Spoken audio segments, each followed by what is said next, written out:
नमस्कार. चला आज एका अशा कौटुंबिक कहाणीत डोकावूया जी म्हणजे एका बापाने आपल्या मुलासमोर दिलेला कबुलीत जबाबच आहे.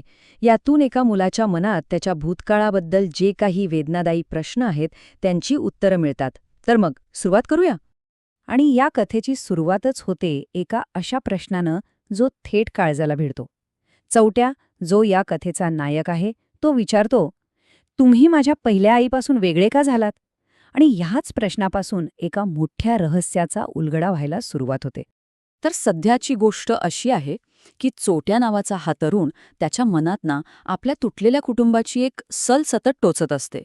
त्याची सावत्र आई, त्याचा सावत्र भाऊ, या सगळ्यामुळे त्याचा भूतकाळ त्याला प्रश्नांच्या गर्तेत खेचत राहतो.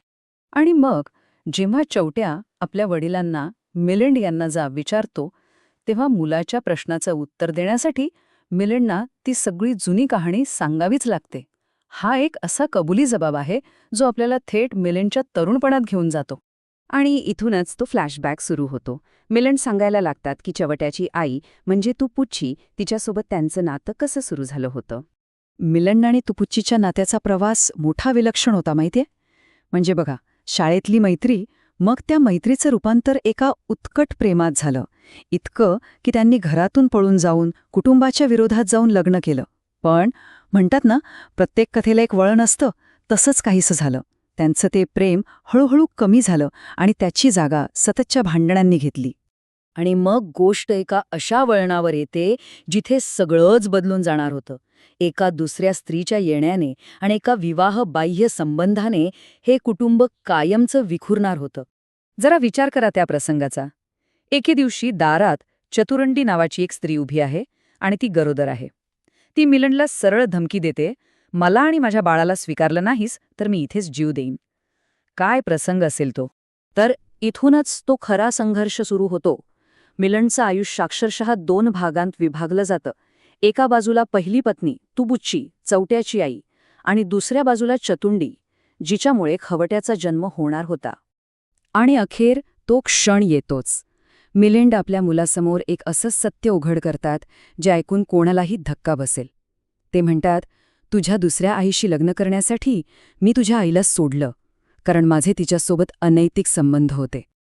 आता विचार करा, हे सत्य ऐकल्यावर चौट्याला कसं वाटलं असेल.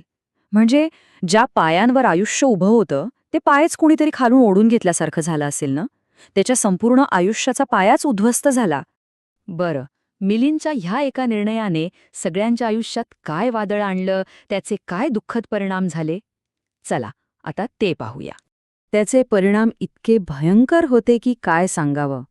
एका विवाहबाह्य संबंधाने द्वेष, मानसिक आजार आणि शेवटी मृत्यू या सगळ्यालाच आमंत्रण दिलं. आपल्याकडे मराठीत 36चा आकडा म्हणतात ना, म्हणजे अगदी टोकाचं वैर. चौट्या आणि त्याचा सावत्र भाऊ खवट्या यांच्या नात्याचं वर्णन करायला यापेक्षा दुसरा अचूक शब्दच असू शकत नाही. आणि म्हणतात ना, इतिहास स्वतःची पुनरावृत्ती करतो. इथेही अगदी तेच झालं.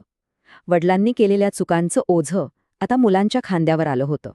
आणि बघा, हे नशिबाचे चक्र कसं फिरतंय. चौट्याचं आयुष्य जरा कुठे मार्गी लागतंय, आयघाली नावाच्या मुलीसोबत त्याचं नातं जुळतंय. तोच त्याचा सावत्र भाऊ खवट्या तिच्याच बहिणीच्या आयघातलीच्या प्रेमात पडतो. आणि तोही तीच चूक करतो जी त्याच्या वडिलांनी केली होती. लग्नाआधीच आयघातली गरोदर राहते. आता चौट्यासाठी हा खूप मोठा धक्का होता. ज्या एका चुकीने त्याचं अख्खं कुटुंब उद्ध्वस्त झालं, तीच चूक त्याचा भाऊ करतोय हे पाहून त्याच्या संतापाचा कडेलोट होतो आणि तो खवट्याला घराबाहेर काढतो. तर मूळ कथेप्रमाणेच आपणही ही गोष्ट इथेच एका मोठ्या प्रश्नावर सोडून देऊया. पुढे काय झालं असेल? हा संघर्ष इथेच संपला की आणखी पेटला? या कुटुंबाच्या नशिबात पुढे काय लिहिलं असेल?